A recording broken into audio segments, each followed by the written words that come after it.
오늘 주님이 주신 말씀은 시편 39편의 말씀입니다. 다 같이 한 목소리로 봉독하시겠습니다. 내가 말하기를 나의 행위를 조심하여 내 혀로 범죄하지 아니하리니 악인이 내 앞에 있을 때 내가 내 입에 재갈을 먹이리라 하였도다. 내가 잠잠하여 선한 말도 하지 아니하니 나의 근심이 더 심하도다. 내 마음이 내 속에서 뜨거워서 작은 소리를 읊조릴 때 불이 붙으니 나의 혀로 말하기를 여호와여 나의 종말과 연하니 언제까지인지 알게 하사 내가 나의 연약함을 알게 하소서. 주께서 나의 날을 한 뼘 길이만큼 되게 하심에 나의 일생이 주 앞에는 없는 것 같사오니 사람은 그가 든든히 서 있는 때에도 진실로 모두가 허사뿐이니이다.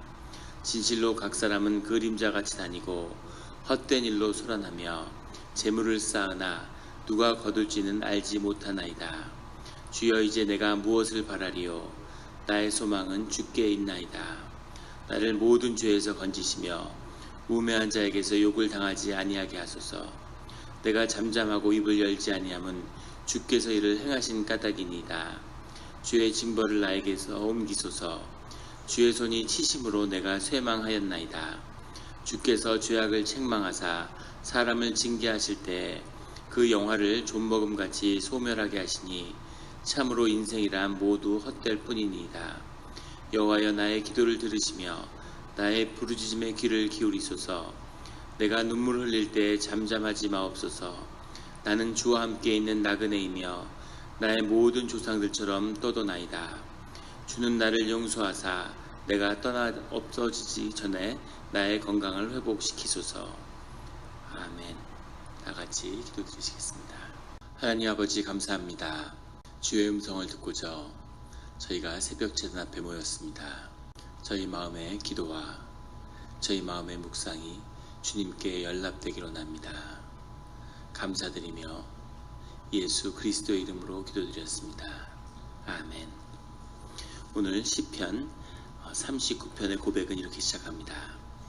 내가 말하기를 나의 행위를 조심하여 내 혀로 범죄하지 아니하리니 악인이 내 앞에 있을 때 내가 내 입에 재갈을 먹이리라 하였도다. 오늘 시편의 시작 가운데 보면 다윗의 시 인도자를 따라 여두둔 형식으로 부르는 노래, 여두둔은 아삽과 함께 다윗 시대에 성가대 찬양을 지휘하던 그런 지휘자죠. 아삽이 주로 예루살렘에 있는 성전에서 지휘를 했다면 여두둔은 길갈에 있는 지방에 있는 그런 장막에서 주님을 찬양하는 예배를 인도했다고 전해지고 있습니다. 그런데 여두둔 형식으로 부른다고 되어 있는데 여두둔 형식이 무엇인가는 정확히 알려져 있지 않습니다. 전해지는 것도 없고, 그런데 이 가운데에서는 주님을 향한 그런 이 고백을 시로 담아서 이 모든 것이 찬송이죠. 그런데 그 찬송 가운데 우리 삶의 진실을 담고 있는 것입니다. 내가 말하기를 나의 행위를 조심하여 내 혀로 범죄하지 아니하리니, 우리의 우리가 죄된 육신 가운데 살지만 우리가 가장 조심해야 할 것이 혀로 범죄하는 것이죠. 혀로 범죄하는 것.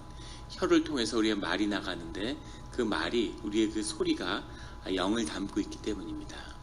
영의 본질이 뭐냐? 영에 가장 가까운 것이 사실은 음악이죠.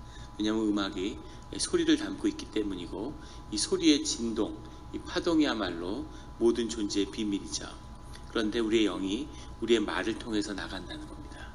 그래서 우리가 어떠한 것에도 우리의 심령이 지켜지는데, 우리가 하루 종일 일했다고 해서 심령이 상하지 않죠. 무슨 자연재해를 당해서 번개와 우박이 친다고 해서 우리 심령이 상하지 않습니다. 그런데 말 한마디에 우리의 심령이 상하는 거죠.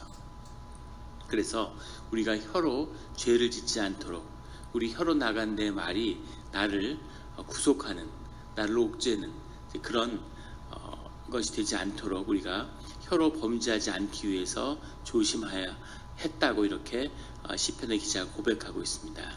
그래서 악인이 내 앞에 있을 때 내가 내 입에 재갈을 먹이리라. 무슨 말이냐면 내가 한 말이 나에게 올무가 된다는 뜻이죠.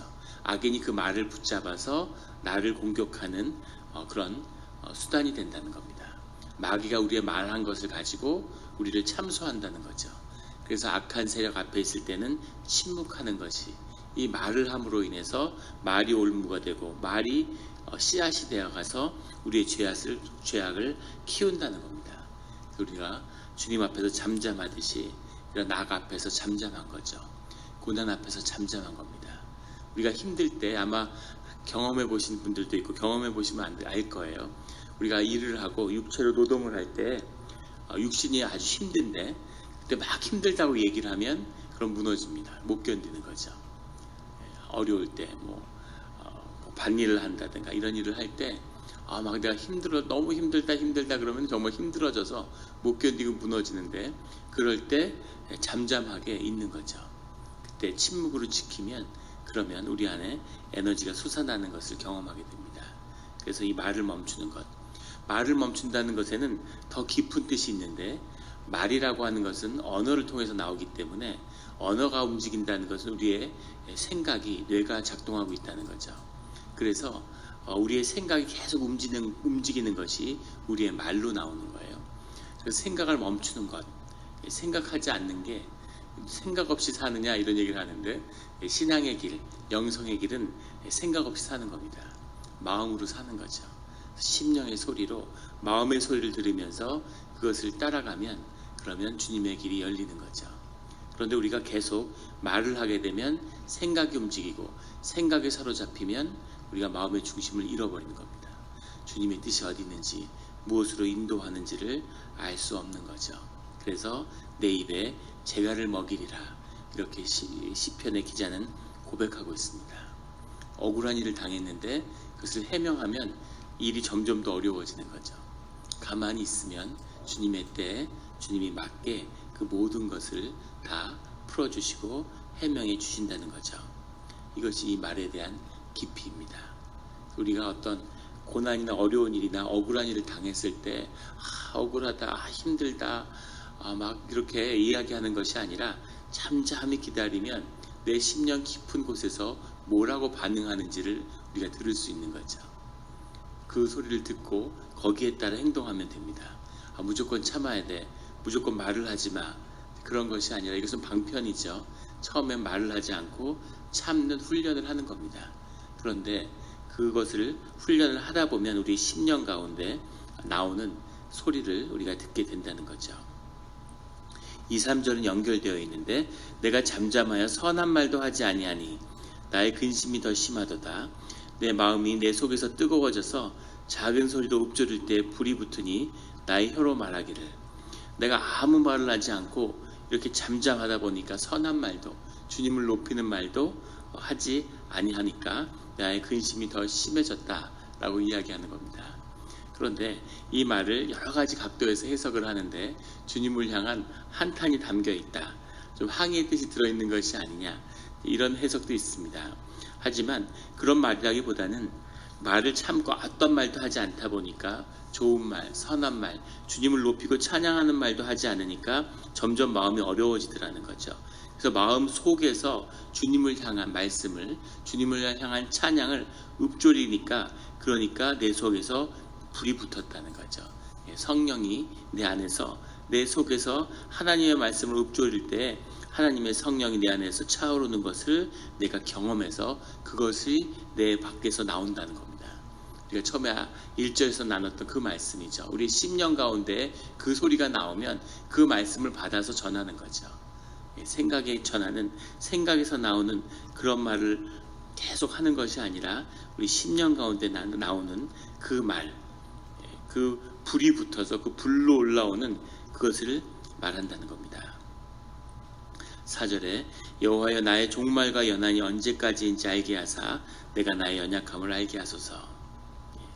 그 주님 앞에 고백하는 가운데 나온 이 고백이 나의 종말과 연한이 언제까지인지 알게 하사 내가 나의 연약함을 알게 하소서. 자신의 연약함을, 자신의 연한이 얼마인지를 안다면 삶이 완전히 달라지겠죠. 벤자민 버튼의 시간은 반대로 흐른다라는 책이 있습니다. 아주 미국의 그런 유명한 고전이죠. 희곡이고, 무슨 제랄드죠? 그 작가가 쓴, 근데 영화로도 만들어지고 한 아이가 태어났는데 그 1차 세계대전에서 자식을 잃은 그런 시계공이 그 비탄 속에서, 그 한탄 속에서 시계를 만들었는데 그 시간이 거꾸로 흐르는 거죠. 미래로 흐르는 게 아니라. 그때 태어난 아이가 벤자민 버튼인데 삶이 태어났는데 노인으로 태어난 거예요. 자라면서 점점 젊어지는 거죠. 그래서 그 아이가 경험하는 삶을 통해서 인생의 의미를 반추하는 겁니다. 그래서 아이는 점점 젊어지니까 자신의 삶이 끝이 다가오고 있다는 것을 아는 거죠. 그래서 세상을 더 알기 위해서 계속 삶에 모험을 하는 모습이 나옵니다.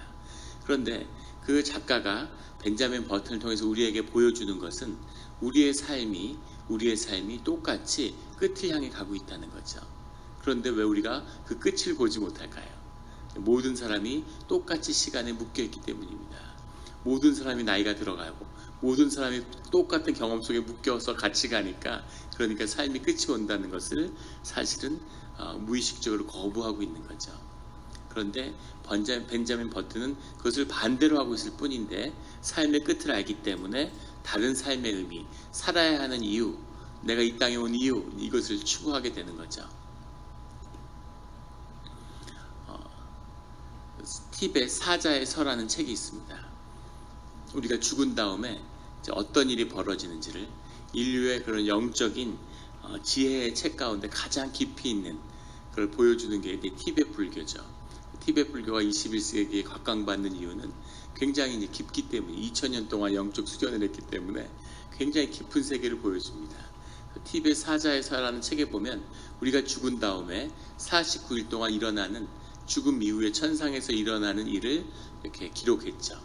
그래서 우리가 49제가 마지막에 우리가 이제 이 연옥의 끝에서 벌어지는 그 일들을 기록하고 있는데, 그런데 그 책을 유심히 읽어보면 사실은 죽은 다음에 49일 동안 일어나는 일이 마지막에 우리가 다시 탄생하는, 거기서도 육신을 다시 입는 것에 대해서 이야기를 하죠. 부활에 대해서. 그런데 그것을 뒤집으면 우리의 삶을 뒤집어 놓은 거라는 것을 보게 돼요. 사실은 벤자민 버튼의 책처럼 이 티벳 사자에서의 지혜도 우리의 삶의 비밀, 죽음으로 덧씌워져 있지만 우리가 살아서 사는 삶의 이야기를 뒤집어 놓은 것일 뿐이죠. 죽음이 삶을 뒤집어 놓은 거라는 것을 보여주는 겁니다. 그래서 우리가 만약에 오늘 하루가 우리 삶의 마지막이라고 한다면 오늘의 삶은 아마 이제까지의 삶과 비교할 수 없는 가치 있고 의미 있는 삶을 살겠죠. 그런데 주님은 왜 우리에게 이 삶을 보여주지 않으실까? 이겁니다. 우리 그 케네스베 선교사님이 와서 그 얘기하셨죠. 처음에 그 붙잡혔을 때 700 몇십 일을 너가 있게 될 거다. 그랬으면 못 견디고 아마 죽었을 거라고, 힘들어서 못 견디는 거죠. 그런데 내일 달라지겠지 하니까 700일을 견디는 거죠. 맹인이 있는데 봉사가 길을 인도하는데 옆에서 길을 인도해 주는 사람은 항상 2m 앞에만 이야기해 주는 거죠. 앞을 보지 못하니까 2m 앞에만 이야기를 해주는 겁니다. 그래야 이 발밑을 두드리면서 그렇게 찾아갈 수 있는 거죠. 만약에 봉사한테 2km 앞에 있는, 2마일 앞에 있는 이야기를 해주면 어떻게 될까요? 2마일 앞에 무슨 일이 있는 걸 얘기해 준들 봉사가 무슨 도움이 되고 유익이 되겠습니까? 사람도 마찬가지인 거죠. 사람이 이 3차원이라고 하는 이 육신의 세계, 이 시공에 꼼짝달싹 못하게 묶여 있는데, 이런 장님 같은 삶 가운데 주님이 이 시간의 비밀을 우리에게 보여주고 알려준다고 한들 우리의 삶에 무슨 유익이 있으며 무슨 도움이 되겠습니까? 그런데 이 저자의 마음은 그런 유익에 관한 것이라기보다는 자신의 연약함을 알게 해달라는, 왜 사람들이 자신의 연약함을 모를까 하는 거죠. 다 연약한데 주님이 연약하게 지었고 예수님이 오셔서 우리의 삶의 비밀이 연약함에 있다는 것을 보여주셨죠. 우리의 연약함 가운데 주님의 능력을 덧입어야 한다는 것을 보여주셨는데, 그런데 우리가 세상에 속아서 연약하면 안 된다, 연약하면 부끄럽고 연약하면 수치스럽고 연약하지 않고 강해지려고, 멋있어지려고, 완벽해지려고, 연약함이 없는 완전함이라는 것은 사기죠. 그런 존재는 없습니다. 인간들이 약해서 예수 그리스도도 완벽한 것처럼 얘기를 해요. 그 삶 가운데 얼마나 깊은 계속되는 좌절과 실패와 연약함 속에 있는 삶의 비밀이 무엇인지를 우리에게 말씀하고 계시죠. 그래서 우리가 그 연약함을 인정하고 나의 연약함을 발견하는 겁니다. 계속되는 시련과 실패 속에서 나의 연약함을 바라보라는 거죠. 그것이 주님께 용납됐다는 것을 만나라는 거죠. 그 연약함 속에서 주님을 인도하심을 따라가라는 거죠. 그 위에 주님의 능력을 덧입으라는 겁니다. 그래서 주님이 어떤 일을 우리의 연약한 삶을 통해서 성취하는지를 우리가 경험하게 해주시겠다는 거죠. 예수 그리스도가 이 땅에서 보여주신 겁니다. 그의 삶의 길을 따라가야 되는 거죠. 그 연약함을 알게 해달라고 그렇게 고백하고 있습니다. 세상에 무엇을 쌓았던, 무엇을 이루었던, 6절에 나오는 진실로 각 사람은 그림자같이 다니고 헛된 일로 소란하며 재물을 쌓으나 누가 거둘지는 알지 못하나이다. 예전에 한국에 있을 때 한 집사님이 계신데 아주 유복하게 잘 사세요. 그래서 강남에 이렇게 집이 있는 거죠. 강남에 집이 있으면 일단 몇십억 되는 거죠, 재산이. 근데 그분이 뭐라고 말씀하시냐면 지난 30여 년 동안 19차례 이사를 하셨답니다. 그래서 가정주부가 특별히 무슨 전문 지식이 있는 것도 아니고 할 수 있었겠어요. 그러니까 집을 재테크를 그의 수단으로 삼은 거죠. 어디가 오른다 그러면 거기 이사 가고, 어디가 좋다더라 그러면 이사 가고.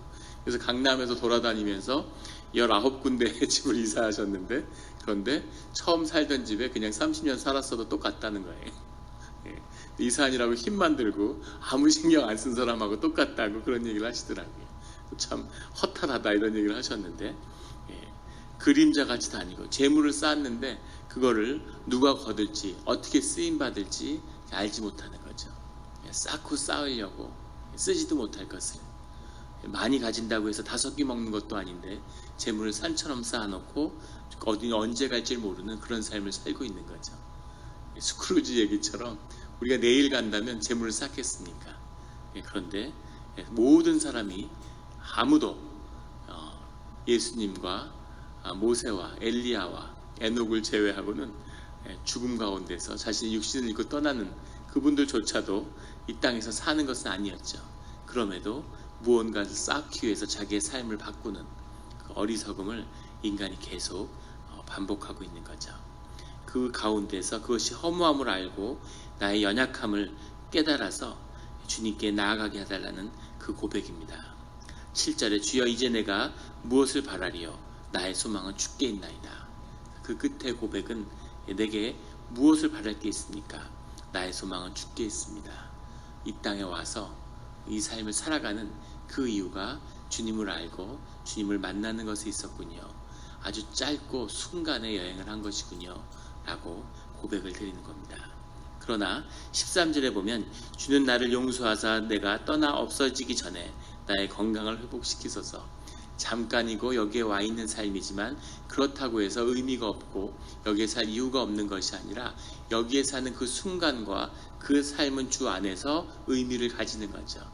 그래서 주님 앞에 진정의 고백을, 오늘 내가 아픈데 주님 건강하게 좀 해주십시오. 여기에 있는 삶의 시간 동안, 여기에 삶에 있는 그 순간 가운데 주님의 기쁨을, 즐거움을 구하는 거죠. 인생은 어떤 의미에서는 게임과 같다고들 이야기합니다. 그래서 사실은 너무 심각해질 필요도 없는 거죠. 게임을 하려고 사람을 죽이고 그런 사람들이 세상에 어디 있겠습니까? 그 인생 가운데 주님이 주시는 삶을 즐겁게 살아야 하는 기쁨이 되는, 선물이 되는, 우리의 더 큰 본향이 있고 더 큰 삶이 있는데 우리가 기쁨을 위해서 주는 선물을 위해서 모여서 야구 게임을 하는 거예요. 야구 게임을 하다 흥분해가지고 거기서 막 죽고 못 살고 싸우고 이러면 안 되겠죠. 하지만 그렇다고 이거 게임인데 그게 아니라 게임에 충실해야 되는 거죠. 게임 가운데 오늘은 내가 안타를 하나 쳤으면, 홈런 하나 쳤으면, 내가 유격수로서 좀 맹활약을 했으면 이런 진실한 고백을 주님 앞에 드리는 거죠. 이것이 인생의 의미임을 시편의 기자는 고백하고 있습니다. 우리가 인생 가운데 우리의 연약함을 발견하고 주님의 능력의 덧입음으로 잠깐 있는 삶이지만 이거 정말 귀하고 주님에게 받아들여지는 쓰임받는 우리의 삶, 오늘 하루가 되기를 예수 그리스도의 이름으로 축원합니다. 기도드리시겠습니다. 하나님 아버지 감사합니다. 우리가 세상에 속아서 우리의 연약함을 부끄러워하고 이것을 숨기고 감추고 우리의 삶을 멋있는 것처럼, 우리가 강한 것처럼 그렇게 꾸미는데 우리의 삶의 많은 부분, 대부분을 써왔음을 주님이 아십니다. 삶이 버겁고 삶이 고단하고 많은 것을 얻기에 노력했지만 쌓은 것이 없는, 하지만 그 쌓은 것이 없는 것이 사실은 축복이며 우리가 실패와 좌절 때문에 어려웠던 그것이 주님으로 향하는 축복의 문임을 우리에게 알려주시니 감사합니다. 주님, 우리 삶의 연약함을 받아들이게 하시고 발견하게 하시고 주 안에서 주님이 우리의 연약함을 용납하신 것처럼 나도 나의 용납함을, 우리 교회의 지체들과 우리 이웃의 연약함을 용납하게 하여 주시옵소서. 그 연약함이 우리의 삶이 연합하며 우리의 주님의 성령이 우리 가운데 함께 거하실 수 있는 비밀임을, 그 문이 열려서 우리가 주님이 늘 함께함으로 내가 아무것도 할 수 없사오나 주님이 우리 가운데서 모든 것을 이루시는 일을, 그런 일들을 보게 하여 주시옵소서. 우리 교회가 연약하고 무너져 있으나 그것을 받아들이고 정직하게 주님 앞에 무릎 꿇을 때 주님이 놀라운 역사를 우리 가운데 이루실 줄로 믿습니다. 오늘 하루 가운데 주님 앞에 정직한 고백을 가지고 나왔습니다. 우리 삶의 필요를 주님께 간구하오니 주님, 우리의 필요를 채워주시옵소서. 우리를 묶고 있는 올무에서 자유케 하여 주시고 삶이 선물이 되는 그 길이 시작되게 하여 주시옵소서. 감사드리며 예수 그리스도의 이름으로 기도드렸습니다. 아멘.